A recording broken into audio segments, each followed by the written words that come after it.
Is someone trying to blow up Civil War reenactors? A story from outside Washington that deserves more national attention. A reenactment of the Battle of Cedar Creek, of the Civil War, was temporarily interrupted as law enforcement dealt with some sort of explosive device. Local and federal law enforcement officials declined Sunday to describe the suspicious item found at the battlefield here about 4 p.m. Saturday, which prompted law enforcement to evacuate the immediate area. Several reenactors said they were told it looked like a pipe bomb.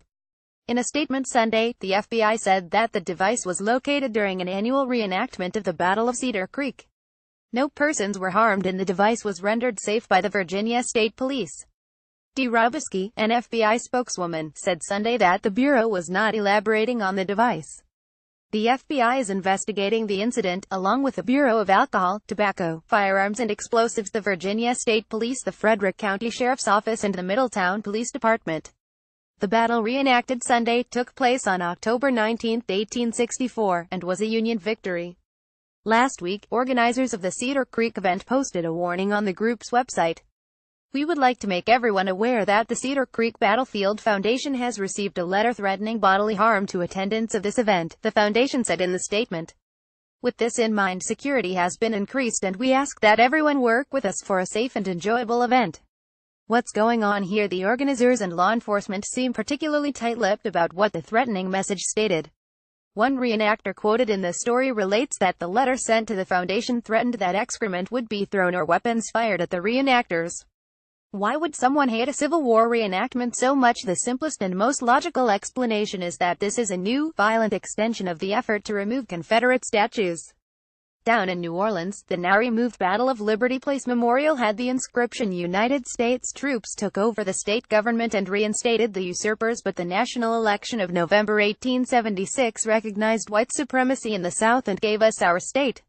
One does not have to be a bleeding-heart liberal to believe that public squares should not feature inscriptions touting white supremacy. But to terrorize or threaten a Civil War reenactment is completely different. This marks an indisputable attack on America's history. The participants at Cedar Creek bristled with resentment at the suggestion that their passion for studying and reenacting history is driven by a desire to celebrate the Confederacy or white supremacy. For starters, it's a Union victory. We live in an era where far too many Americans remain profoundly ignorant of even basic facts about their own country's history. A 2012 ACTA survey found that less than 20% of American college graduates could accurately identify the effect of the Emancipation Proclamation, less than half could identify George Washington as the American general at Yorktown, Virginia, and only 42% knew that the Battle of the Bulge occurred during World War II.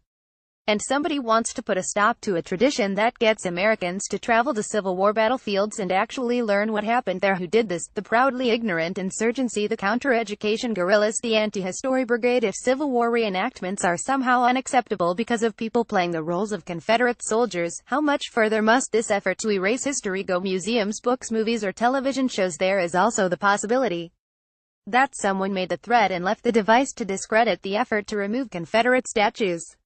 If this was an episode of Law, Order, Bones, Castle, or any other police procedural drama, the big twist would be that the would-be bomber's motive was personal, not political.